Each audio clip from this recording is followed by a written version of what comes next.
Hi guys, welcome to TFA Files TV. We are back again with the latest gossip nyaya dziri kupisa dziri kutenderera pasocial media. Prophet Miracle Paul versus Prophet Makandiwa, because Makandiwa akadedza kuti maprofeti awanda muZimbabwe ndenhema chitsotsi. Saka Prophet Miracle Paul vadedzera kuti ndoda kukutsipika wakufarisa tera yamunzwe muchanzwa zvavari kutaura vachichinjana mawords. Alright, kana paina anoprofita. Okay, if anyone can prophesy, kana nganga inoona, or if there's a witch doctor who can see, inoudzwa zvinhu namadhimoni, who gets to hear things from demons, right? Yes. Toronga munogona kuuya pano musi weSunday. Can arrange that you come here on Handisuna Sunday. matirana. We're not praying for each Handite other. zvinhu zviri difficult ndoisa chinhu muhomwe. I'll put something in my pocket. Anenge andiudza kuti chii. The one who can tell me what is in my pocket. Ndiri kunobhorowa $1 million I will US go dollars. and borrow 1 million. 1 million. 1 million. Pamberi pevanhu panapa And in tosainirana. front of all these people, we sign an agreement. Mira. Wait, hold on. Muri kuti kune vano because muri kuti kune mweya. Because you are saying kune that vanoudzwa zvinhu namadhimoni nevanoprofita. And they hear from demons. Okay.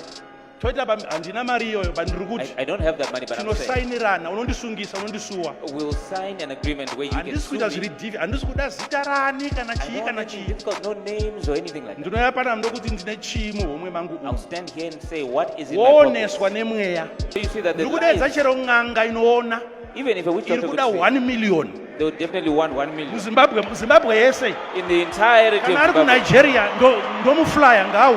What is happening with the prophetic? Ukanizwa ndakushedza kuti uya pano uchenjere kuti ukasvika pandiri kana ida kukutsipika ndogona kutsipika zvekuti unobva ipapo usaprofita.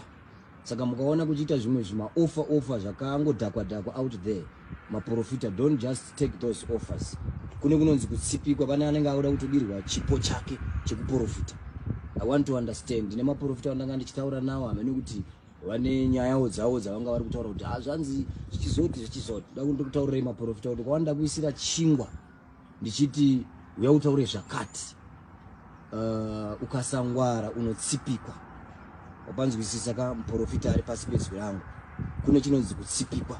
Ukaona munhu akushedza, you must be wise.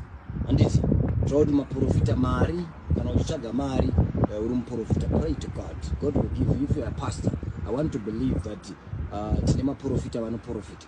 In myself, I want to believe. Nyangu hangu ini ndichibvunza hangu nyaya, but ndine maprofita akawanda ndangachitaura nawo makuseni vachiti there is this thing, there is this thing, there is this thing.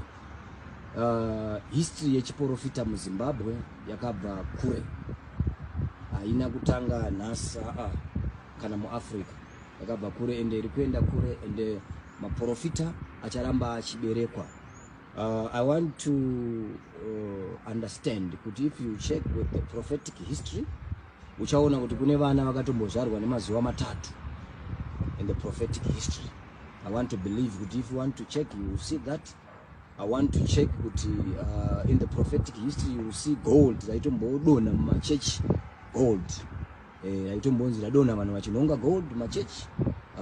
This is a prophetic history that we are not going to take.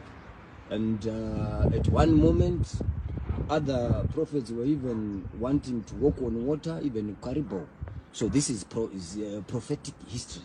So ndirautara kumaprofita vangu vachindibata vachiti muprofita muri papi, muprofita muri papi. Siri kunzwa zvichinzi kana kuti zvakanzi zvichinzi, ndati ndiyo ndizokubatsira hama dzangu. Munofanirwa kungwarira kutsipikwa. I'm sure mazvinzwira mega patomuka hondo yemarudzi. Thank you so much.